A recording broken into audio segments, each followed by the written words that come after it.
Jade says, Mark, my girlfriend showed up to my flat asking to get back together, but we always fight, so I don't want to be alone for Christmas. It's tempting. What do I do? Says Jade. Agony Bridge. So you've got a girlfriend, you always argue, so you need to break up, but it's Christmas and you don't want to be alone. Oh, that's naughty, that is. Get yourself a Christmas present and a bit of company and then bin her off in the new year. If you're the better person, you face up to the weaknesses and you deal with it. If you're not, you get the present, you get the company, and then you bin it off in the new year. So I think, look, you'll end up arguing over Christmas, won't you? It depends what you want for Christmas, really. I can't really advise what to do there.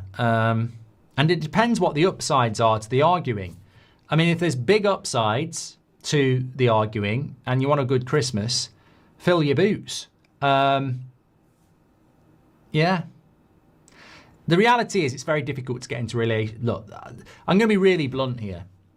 If you break up with her now, you will be lonely this Christmas because it'll be New Year before anyone wants to start dating anyway. If you stick with her until New Year and then end it, you'll have a much better market in the January transfer market. I always bring it back to football. You can't sign any new players in December, but in January there'll be big opportunities. So it's a bit like you need a new striker. You can't get him till January, and you've got the opportunity of using Weghorst up front or nobody. You're probably better off using Weghorst, aren't you? In a footballing sense, you are. Now I know that doesn't necessarily work from a relationship point of view, but you're not going to get, you could go out tonight, you won't get into a relationship with anybody because people aren't in that mindset at Christmas. So if you want a bit of company and a bit of something else, and you never know, you might stop arguing. Robbie says, head to the red light area. Yeah, but you won't get any conversation. You're not going to sit down and watch Gavin and Stacey with you, are they, and cook your Christmas dinner. Esday says, rubbish, December is peak transfer season. I don't think it is. I don't think it is. I think people are out for Christmas parties and stuff. You can have a bit of fun, but I don't think you can get anything permanent. Loan deals, definitely. If you know what, loan deals are definitely available at Christmas. Yeah, definitely. But something a bit permanent where you might be having Christmas dinner together and stuff, I doubt it. Been in a similar situation, Jade. I choose peace, says Vedden. Get her on loan with an option to buy, says Mario Franco.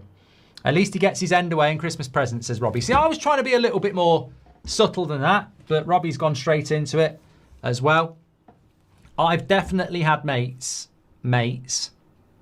over the years that stayed in relationships over Christmas for presents. One of my mates actually said, they started going out in February, and he said, by about June, I wasn't sure. By October, I was pretty much sure. By November, I was like, this is not right for me. But I thought, you know what?